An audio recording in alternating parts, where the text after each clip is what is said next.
ಒಟ್ಟಾರೆ commercial gas ಸಿಲಿಂಡರ್ಗಳ ಪೂರೈಕೆ ಇವಾಗ ಸ್ಥಗಿತವಾಗಿರ್ತಕ್ಕಂಥದ್ದು ಕಂಡು ಕೇಳರಿಯದಂತೆ ಹೋಟೆಲ್ಗಳು ಬೆಂಗಳೂರು ಸೇರಿದಂತೆ ರಾಜ್ಯದ ಎಲ್ಲ ಜಿಲ್ಲೆಗಳಲ್ಲಿ ಕೂಡ ಕ್ಲೋಸ್ ಆಗ್ತಾ ಇದೆ.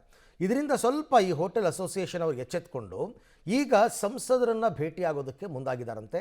ಹಾಗಾದರೆ ಸಂಸದರ ಭೇಟಿ ಯಾಕೆ, ಇವರ ಬೇಡಿಕೆ ಮನವಿಗಳು ಏನಾಗಿರುತ್ತೆ ನೋಡೋಣ ಬನ್ನಿ. ಗ್ಯಾಸ್ ಟ್ರಬಲ್, ಹೋಟೆಲ್ ಉದ್ಯಮಕ್ಕೆ ಭಾರಿ ಹೊಡೆತ. ಸಂಸದರ ಭೇಟಿಗೆ ಮುಂದಾದ ಹೋಟೆಲ್ ಮಾಲೀಕರ ಸಂಘ. ಪರ್ಯಾಯ ವ್ಯವಸ್ಥೆಗೆ ಮನವಿ ಸಾಧ್ಯತೆ. ಬೆಂಗಳೂರಿನಲ್ಲಿ ಕಳೆದೊಂದು ವಾರದಿಂದ ಹೋಟೆಲ್ಗಳಿಗೆ ಕಮರ್ಷಿಯಲ್ ಗ್ಯಾಸ್ ಸಿಗದೆ ಹೋಟೆಲ್ಗಳು ಕ್ಲೋಸ್ ಆಗಿವೆ.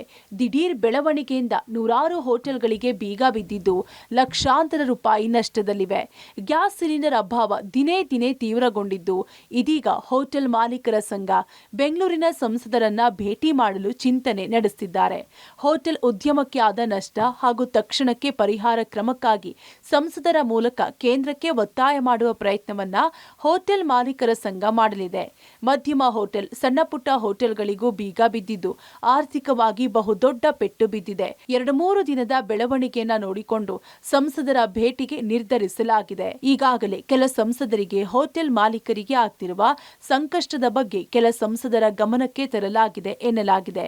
ಪ್ಲಾಂಟ್ಗಳಿಂದ ಗ್ಯಾಸ್ ಸಿಲಿಂಡರ್ ಪೂರೈಕೆ ಆಗ್ತಿದ್ದು ಹೋಟೆಲ್ಗಳಿಗೂ ಸಪ್ಲೈ ಮಾಡುವಂತೆ ಹೋಟೆಲ್ ಮಾಲೀಕರು ದುಂಬಾಲು ಬೀಳ್ತಿದ್ದಾರೆ. ಅದೇನೇ ಇರಲಿ, ಸಂಸದರನ್ನ ಭೇಟಿ ಮಾಡಲು ಮುಂದಾಗಿರುವ ಹೋಟೆಲ್ ಮಾಲೀಕರ ನಿಯೋಗಕ್ಕೆ ಹೇಗೆ ಸ್ಪಂದನೆ ಸಿಗುತ್ತೆ ಅಂತ ಕಾದು ನೋಡಬೇಕಿದೆ. Prakash D Rampur, public TV, Bengaluru.